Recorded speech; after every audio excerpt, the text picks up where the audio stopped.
Salut à tous, c'est Kylian. Voilà, je voulais m'adresser à vous.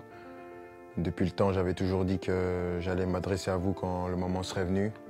Et donc, je voulais vous annoncer à tous que voilà, c'est ma dernière année au Paris Saint-Germain. Je ne vais pas prolonger. Et c'est beaucoup d'émotions, beaucoup d'années où j'ai eu la chance et l'immense honneur de faire partie du plus grand club de France, l'un des meilleurs du monde, qui m'a permis d'arriver ici, de connaître ma première expérience dans un club avec beaucoup de pression, de grandir comme joueur. Kylian Mbappé fait ses adieux au Paris Saint-Germain. Éliminé en Ligue des Champions face à Dortmund, Kylian Mbappé n'a pas existé dans le jeu et n'a pas permis au club de la capitale de se hisser en finale. Pour sa dernière saison et malgré ses statistiques impressionnantes, il y a un goût d'inachevé. Mais c'est surtout son comportement ces dernières années qui est pointé du doigt. Retour sur ce changement de cap de la star française. Comment est-il devenu une superstar détestée après avoir été un jeune crack adoré?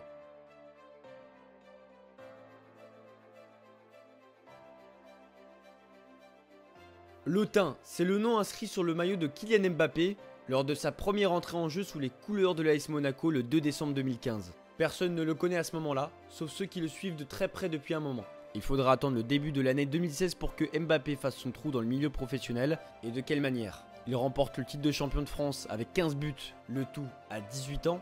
Il va également choquer l'Europe entière et se faire un nom en marquant contre Dortmund et Manchester City en phase finale de Ligue des Champions. Mais ce qui est surtout très apprécié de la part du public qui découvre ce jeune joueur, c'est sa fraîcheur, son art de la communication. À son jeune âge, il est sans filtre face au micro et donne son ressenti sans tabou. Jeune, intelligent et surdoué sur les terrains, impossible de critiquer le jeune Kylian à ce moment-là. Mais l'appréciation du public vis-à-vis de l'attaquant va peu à peu se dégrader. Déjà lors de sa signature au PSG pour 180 millions d'euros, on le sait, le Paris Saint-Germain est un club clivant, surtout depuis qu'il a été racheté par le Qatar en 2011, ce sont les grands méchants du football français. Et forcément, voir la jeune pépite débarquer dans la capitale fait grincer quelques dents. Il reste tout de même très apprécié par les observateurs dans sa globalité. À Paris, il arrive avec un statut de jeune crack qui doit encore se développer pour atteindre le niveau qu'on attend de lui. La tête du projet, c'est Neymar et personne d'autre. Mbappé est un joueur qui l'accompagne, c'est tout. Mais les problèmes débutent lors d'une cérémonie. Tout précisément la cérémonie des trophées UNFP du 19 mai 2019. C'est un moment très important pour moi. Je pense que j'arrive à un premier ou un second tournant de ma carrière. Je pense que j'ai découvert énormément de choses ici. Et voilà, je sens que c'est peut-être le moment d'avoir plus de responsabilités. J'espère que ce sera peut-être au Paris Saint-Germain ou peut-être ailleurs. Mbappé lâche une bombe à ce moment-là et personne ne s'y attendait. La direction parisienne est en panique. Il pose à ce moment-là la première pierre des embrouilles entre lui et la direction parisienne. Sauf que ces mots lâchés interviennent quelques semaines après avoir été éliminé contre Manchester United en Ligue des Champions, un match où il n'a pas répondu présent alors qu'il avait justement dit qu'il se devait de prendre ses responsabilités, plus que tout autre joueur. Et lors de l'été 2021, l'attaquant français dit qu'il veut partir, et surtout qu'il souhaite que le club puisse toucher une indemnité de transfert à 1 an de la fin de son bail. Mbappé va finalement rester dans la capitale et le PSG va réaliser un mercato XXL. Va s'en suivre des grandes tensions dans le vestiaire, avec d'un côté les Sud-Américains et de l'autre le clan français avec quelques autres, notamment Hakimi. Et toutes ces tensions vont être symbolisées par la rivalité entre Mbappé et Neymar, pourtant très amis depuis leurs arrivées respectives en 2017. Le 25 septembre 2021 va avoir lieu le Clochard Gate. Ce clochard, il ne me fait même pas la passe. La sortie d'Mbappé, à peine rapatrié sur le banc à la fin du match, a fait beaucoup plus de bruit que la victoire, presque tranquille du PSG, et la boutade d'Mbappé n'est pas passée inaperçue. Mais on peut aussi évoquer le penalty gate entre lui et Neymar encore une fois, cette fois-ci en août 2022.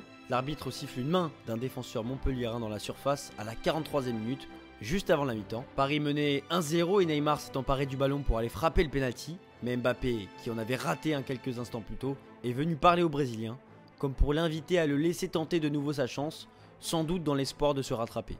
Le dialogue a duré quelques secondes entre les deux hommes, sans geste d'humeur ni agressivité, mais avec une gêne assez palpable, sous les yeux d'un stade circonspect. Après la rencontre, la star de 30 ans l'a d'ailleurs rappelé sur les réseaux, en taclant indirectement Mbappé au passage. Neymar a liké sur Twitter plusieurs messages d'internautes affirmant qu'il frappait mieux les pénaltys que son coéquipier français. Et ironie du sort, un mois plus tard, Mbappé ne fait pas la passe à Neymar lors d'un match contre la Juventus de Turin en Ligue des Champions. Les yeux rivés sur le ballon, le numéro 7 parisien fonce à grandes enjambées vers le but, avant de conclure sa course par une frappe en angle fermé qui fuit le cadre, d'autant plus dommageable que sur le côté gauche, Neymar appelait le ballon depuis plusieurs secondes et semblait en meilleure position pour conclure. Dans les secondes suivantes, on aperçoit le Brésilien fixer le Français, les bras désignant ses pieds, afin de repartir dans son camp, la tête baissée, déçu de ne pas avoir été servi par son coéquipier. Mbappé en a encore fait des siennes. Et si je vous disais match nul, rendez-vous mardi, hashtag ici c'est Paris, hashtag PivotGang. Vous l'avez bien compris, c'est la story de Mbappé, une story sur Instagram. Après un match nul du PSG à Reims, le crack de Bondy semble avoir laissé parler sa frustration au sujet de son positionnement, un message ironique en forme de tacle à Christophe Galtier.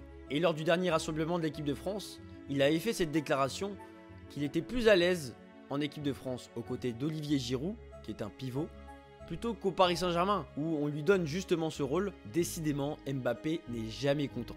Il avait dit avec les Bleus « J'ai beaucoup plus de liberté en équipe de France. Le coach Didier Deschamps sait qu'il y a un numéro 9 comme Olivier qui occupe les défenses et moi je peux me balader, aller dans l'espace, demander les ballons.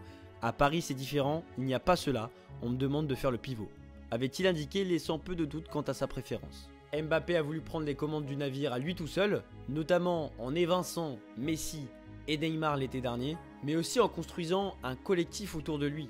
Mais l'échec est cuisant encore une fois puisque le PSG a échoué en Ligue des Champions. Alors certes, il y a les titres nationaux, il y a son bilan statistique, c'est certes une légende du Paris Saint-Germain, mais peut-être pas la plus grande.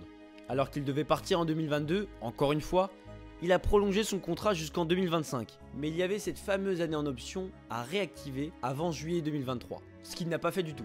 Ce qui a surtout provoqué la colère de Nasser et de la direction parisienne, et depuis la relation entre Mbappé et Nasser n'a plus jamais été la même, c'est la rupture totale.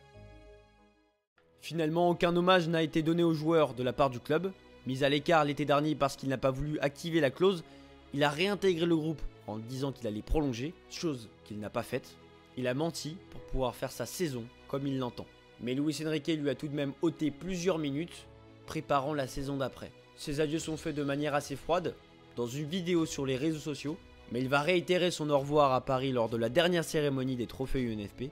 Comme quoi, cette cérémonie des trophées UNFP a été le début et la fin des problèmes entre le PSG et Mbappé. On peut dire que la boucle est bouclée. Mbappé affiche un bilan comptable impressionnant avec le PSG, 256 buts et 108 passes décisives en 37 matchs, 6 championnats de France, 3 coupes de France, 2 coupes de la Ligue et 3 trophées des champions. Mais le problème réside toujours dans sa communication. À chaque fois qu'il y avait des problèmes, il ne donnait jamais le fond de sa pensée, alimentant encore plus les rumeurs à son sujet. Et faire ça pendant 7 ans, ça use forcément les supporters du PSG, à tel point que certains se demandent s'il doit être considéré comme une légende du PSG. C'est la fin de cette vidéo, merci de l'avoir suivi. Si elle vous a plu, n'hésitez pas à liker, à vous abonner, à partager, à commenter, tout ce que vous voulez en tout cas. Ça m'a fait le plaisir de faire cette vidéo. Je suis pas un haters d'Mbappé, déjà je suis supporter parisien. J'adore Kylian Mbappé, que ce soit quand il était avec le Paris Saint-Germain ou sous le maillot des Bleus.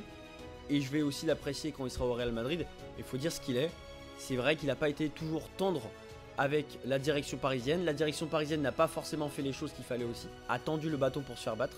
Mais en tout cas, c'était important de pouvoir rappeler ces faits pour montrer que Mbappé n'a pas toujours été lisse dans son passage à Paris. Mais qu'il ne faut pas oublier non plus que ça a été un joueur très important pour le PSG et pour la Ligue 1. Et qu'il aura marqué de son empreinte le football français. Je vous remercie de m'avoir suivi. Prenez soin de vous. On se retrouve pour une prochaine vidéo. Ciao ciao.